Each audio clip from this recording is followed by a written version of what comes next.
Na mtazamaji, nafikiri mbali tulipofika pazito sana kwa dadangu Mary Gishui, kwa sitataka kumpa nafasi sana tukae hapo ndani, lakini kwa ufupi ni kwamba mtoto wake wa kisichana aliaga dunia ikiwa amemwachia watoto 7. Amelia manake ni kipenzi chake na alikufa ndani ya nyumba yake, ndio maana alikuwa ana uzito ule wa kusimulia kwa sababu ya machungu alionayo. Kwa kumalizia tu baba, nitakuuliza Mary, kwa hao watoto wako ambao walifariki wote walikuwa na watoto? Huyu mwingine wa kisichana alikuwa na watoto 7, wale wengine walikuwa wamekuachia watoto pia? Wale hawakuwa na watoto. Hawakuwa na watoto. Kumaanisha sasa kwa wale 7 ulionao na kwa wale 5 wako wote umeachiwa wewe, unawalea mwenyewe. Na unawalea vipi? Unafanya kazi gani? Ninawalea, na kuna mtoto mwingine naye mama yake alifariki. Baadaye Fenye alifariki, huyo mtoto nikamchukua kama wangu. Mtoto mwingine, msichana mwingine. Kama wangu. Fenye nilimchukua, mtoto anakunywaga dawa. Mama yake fenye alipata ugonjwa, hakukunywa dawa venye watu wanaenda kwa hosi. Unajua sasa ukienda kwa hosi, unakunywa dawa, unasuia mtoto wako kwa tumbo. Huyu naye hakukunywa. Lakini umemchukua kama wako unamlea? Ni kama wangu. Na kama wewe mwenyewe una mtihani wa kulea watoto wengine, mbona ukamchukua huyo? Kitu gani ulifanya ukamchukua? Fenye nilisikia mama yake alikuwa anakuja kwangu kila saa ndio akuje kufariki. Alikuwa anaolewa na Mjaruo. Okay. Na huyu mtoto shosho yake alikuwa anaolewa na ndugu yangu. Kwa unamlea. Fenye walikosana, huyu mama yake, shosho yake alienda akaolewa na mtu mwingine, alikuwa na mali, alikuwa anakimbilia mali. Fenye alikuwa naenda, huyo mzee akiona bibi yake anaenda, anachukua msija. Kwa hiyo kwa hivi sasa unawalea wote. Swala ambalo nitaweza kuuliza, kati ya wale ambao wako pale kuna mtu mmoja ambaye wamesoma wale watoto wako wote? Kuna mmoja alifika form 1. Form 1. Na kuna mtoto ambaye ana kazi anakusaidia kuulisha familia, ama ni wewe peke yako? Ni mimi peke yangu. Kwa sababu sasa wawili wanafanyanga kazi ya kwenda kuokota matakataka wakiuza kunini plastiki, mafupa, machuma. Lakini ni watu wanasa, kama mimi mtu anaweza kunisaidia angalau wapate kazi. Unajua anaweza kujisaidia. Kabisa. Wanaweza kujisaidia. Sasa mimi ndio tu wakipata yao saa nyingine wanini wa mapombe, unaona wanaenda kwa pombe. Lakini wakipata kazi wanaweza fanya kazi na waacha hiyo pombe na waendeleze maisha. Na waendeleze maisha. Kwa watoto ambao ulionao wa kike ni wangapi na wavulana ni wangapi? Wa kike ni 2. 2. Na wa kivulana ni 3. 3. Wangu. Wako. Alafu sasa kuna yule ambaye ulichukua. Sasa tuseme wa kike ni 3 pamoja na huyo. Na yule ambaye unaweza kumchukua. Kama sijahesabu hawa sijana. So wote waishi nao kwa nyumba moja? Yako ama ya kupangisha? Ya nini nakomboanga 3,000. 3,000. Lakini na vyumba hivyo 5 ama? Ni room kama hivi. Ndio unakaa nao. Na mtazamaji, nafikiri tumeweza kusikia masaibu yake Mary Gishui, ambaye sasa hivi amejaliwa watoto 9. 4 waliaga dunia katika mazingira ambayo umeweza kuyasikia, kuhuzunisha, kutatanisha. Na sasa hivi akabaki na watoto 5. Na pia mwenyewe akachukua mtoto wa jirani aliyekuwa rafiki ambaye aliaga dunia, akaamua kumlea licha ya maisha yake magumu, lakini hakuweza kumtupa mtoto wa rafiki yake ama wa jirani. Kwa hiyo tafadhali, kwa hivi sasa anachotaka ni hao watoto tu. Anasema yeye ashafanya mengi, ashapigana sana. Anachotaka ni hao watoto tu wapate ajira, wapate vibarua ili wajisimamie, maanake wote wanamtegemea yeye, na yeye sasa hivi anaona pia hana nguvu za kuweza kuwategemea sana zaidi. Kwa hiyo hilo ndio swala ambalo anaweza kulizungumzia ili kuangalia atasaidika vipi ili watoto waweze kusukuma gurudumu la maisha. Wote anakaa nao nyumba ya chumba kimoja, akiwa anapambana nao, na ni wakubwa, wasichana wakubwa, na pia vile kina kaka hapa wakubwa. Kwa hiyo ni muhimu sana, chochote ulicho nacho, si pesa mimi usema, chochote ulicho nacho, hata kama una shamba atakuachukua wakafanya kazi ya shamba, ili mradi ama pengine watakuweza kutoa ushauri na saa kwake mama na kwa wale watoto kwa mitihani walizopitia. Maana yake ilifika mahali utakuona kwamba ni urogi, watu wakaona ni laana, lakini ukweli wa mambo vyote hivyo sivyo. Ilikuwa kwa ni maandiko yake Mwenyezi Mungu. 0713728624 0713728624 ndio nambari ambazo unaweza kumsaidia dada yetu Mary Gishui. Kwa kumalizia Mary, kwa wale watu ambao wameachiwa watoto wawalee lakini wanakata tamaa unaweza kuwashauri vipi ukiangalia ile kamera yetu? Unaweza waambia nini kwa wale watu wengine kama wewe lakini ambao wamekata tamaa, unaweza waambia nini? Mimi naweza kusema mashida ambayo ninashapitia, mashida. Unajua mimi kwangu naweza kuwaonesa, mimi nilikuwa nashukua kamba nijinyonge, nikufe niwache hawa watoto. Venye niliona mama yangu akona shida mingi sana, si nilichukua kamba niende nikajinyonge. Mimi sikujinyonga, mama yangu alikuja nilikuwa nakanyanga sturu hivyo, sasa nilikuwa najiwachilia lakini kamba ilikuwa inashika. Mama akakuja akanikata kamba, nikaanguka chini. Mamangu akaanza kupiga nduru. Venye alikuja akapiga nduru, nilikuja nikakatwa hiyo kamba hivi, sikuwa nilikuwa lakini nilikuwa nakufa ninakumia. Penye nilikatwa hivi nilipelekwa hospitali. Penye nilipelekwa hospitali nikamaliza huko wiki kama 2 hivi. Nikarudi nyumbani. Nikirudi nyumbani, penye niliwachia watoto, nilitengeneza chakula. Penye nilitengeneza chakula hivi nikaweka kwa sufuria. Sasa nikaweka rungu, mama mwingine alikuja nikaiweka rungu. Kwa sababu hakuwa anataka nijue penye anafaa.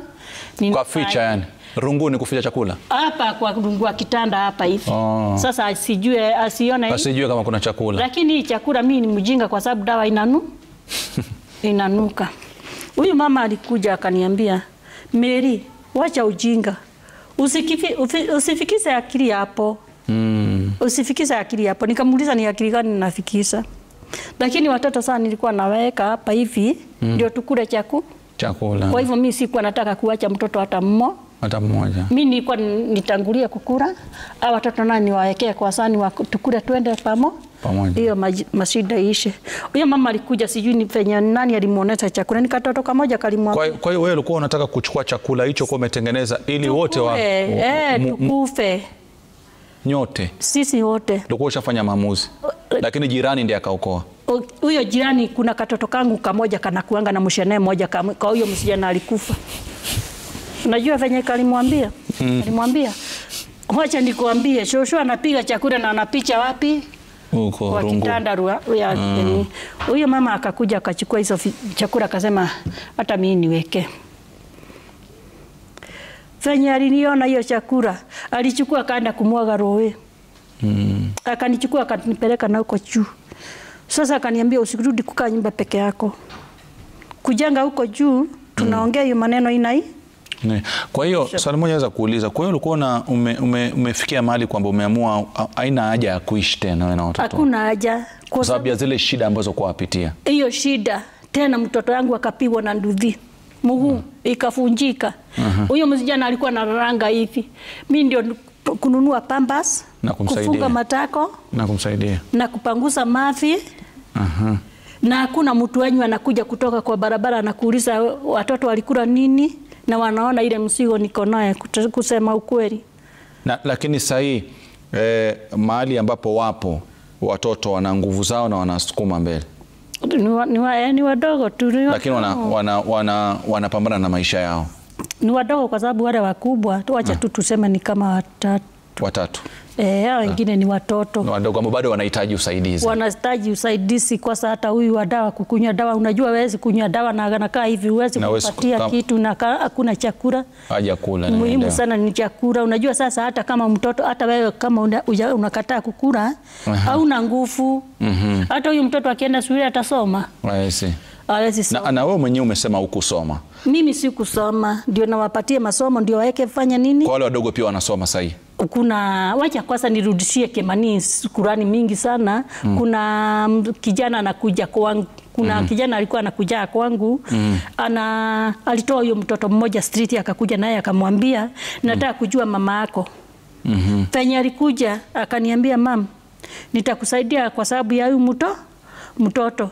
Hiyo Kimu alikuja na vitu na unga sijui na nini. Anawasaidia. Anakuja, lakini ninamshukuru na nampigia saluti kwa sababu huyo mtu anasaidia huyo mtoto sana. Na hawa wengine sasa hata kama huyu analala kwa hiyo nini. Huyo mtoto alikuwa anaambiwa atoe 100 awekwe chuma mguu.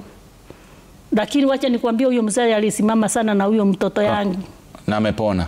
Sasa aliwacha miti, sasa anaenda pole. Naam.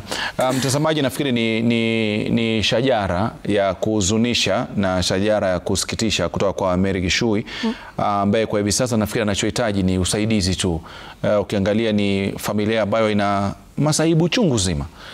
Ina mitihani chungu zima, na yeye mwenyewe umeona kwamba hapa alipofika amepambana, lakini anaamini huko kulikosalia anatuhitaji ili tuweze kumsaidia. Kwa hiyo tafadhalini, kwa yule ambaye ana usaidizi, manake hapa hata ushauri na saa unahitaji. Kuna dhana potovu ilitokea kule ya urogi sijui nini, ambayo pia mwenyewe ilimuhusisha na mama yake, na pia anasema kwamba kuna tarehe ambazo mwezi wa 10 ni kama kwa ni kitabu kimeandikwa, mwezi wa 10 mtoto wake anaaga, mwezi wa 10 mtoto wake anaaga, licha kwamba akubali lakini anashindwa, mbona imekuwa mwezi wa 10. Kwa nafikiri kwanza ni apate ushauri na saa ajue kwamba yote haya ni majaribu na mitihani yake Mwenyezi Mungu. Alafu pili sasa tuangalie wale ambao wanakaa nao wanahitaji mahitaji gani ya kimsingi. Ni makazi kwanza, ni mavazi, ni malazi, ni elimu, ni afya. Yote yale ndio baadhi ya masuala ambayo anapaswa aweze kushughulikiwa. Ukikaa ukitizama tuna kwamba ni jambo dogo, lakini likikufika siku moja utajua kwamba kweli hakuna lolote linaweza fanyika pasipokuwa na ushirikiano na usaidizi. Kwa hiyo 0713728624